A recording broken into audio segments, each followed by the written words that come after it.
Jérôme Kerviel passe à l'offensive. Condamné par la Cour de cassation à 5 ans de prison, l'ancien trader de la Société Générale porte plainte contre son ancien employeur pour subornation de témoins. Et justement, il est au téléphone avec nous. Bonjour Jérôme Kerviel. Bonjour. En somme, ce que vous dénoncez, ce sont des indemnités reçues par votre supérieur hiérarchique en échange de son témoignage. C'est bien cela ? En fait, déjà dans le cadre du dossier pénal, nous avions récupéré des protocoles de mes anciens collègues et de certains de mes anciens supérieurs qui correspondaient à 7 ans de salaire fixe en échange de leur silence. Je vous rappelle que lors du procès en appel, un de mes supérieurs avait dit qu'il aurait dû rendre l'argent s'il avait dit ce qu'il savait sur le dossier, donc ce qu'on appelle la subornation de témoins. Et là, récemment, nous avons appris que le dernier supérieur, qui était mon supérieur direct, aurait touché 1 million d'euros juste après la décision de la Cour d'appel en 2012.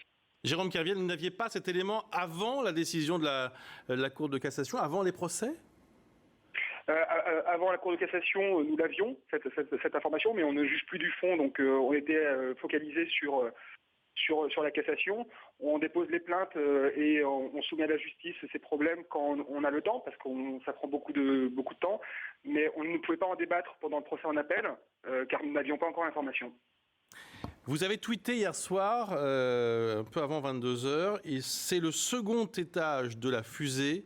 Il arrive bientôt et vous n'allez pas être déçus. Est-ce que cela signifie qu'il y a d'autres recours, j'allais dire, d'autres actions judiciaires que vous allez tenter de mener contre votre ancien employeur ? C'est pas des recours, il se trouve que depuis plusieurs années maintenant et encore récemment, des gens viennent nous parler, nous soumettre des éléments, nous donner des informations. Et on commence à avoir le puzzle entier de ce qui s'est déroulé à la Société Générale dans cette affaire et qui démontre que la banque savait exactement ce que je faisais, qu'il n'aurait a priori même pas perdu d'argent mais gagné de l'argent sur ces opérations. Donc voilà, il y a d'autres éléments qui sortiront dans les semaines et les mois qui viennent. Ouais. Il y a d'autres éléments à charge, c'est ce que vous nous dites. À charge, ce sera à la justice de trancher. Je suis pas un juge. Moi, je soumets ces éléments-là aux juges qui sont souverains pour juger de la qualification que ça doit prendre. Voilà, moi, je soumets ces éléments-là. Pourquoi ne pas tout dire tout de suite ? Est-ce que vous avez Est-ce que c'est pour faire un Pardon ? Non, il y a pas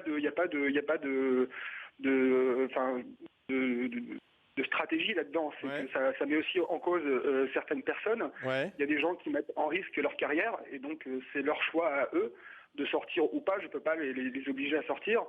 Voilà, regardez typiquement lors du procès en appel, un salarié de la Société Générale est venu témoigner en ma faveur. Depuis, il a été licencié pour avoir témoigné en ma faveur.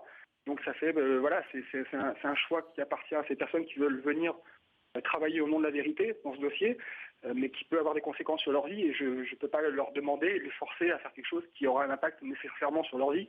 Donc c'est leur choix à eux et donc j'attends qu'ils prennent leurs décisions. Un dernier mot, Jérôme Kerviel, vous poursuivez votre marche. Vous êtes à Turin, là, c'est ça ?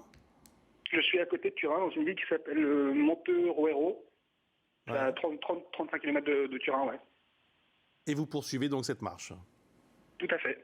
Merci d'avoir été en direct avec nous ce matin sur iTélé. Merci à vous, bonne journée, au revoir.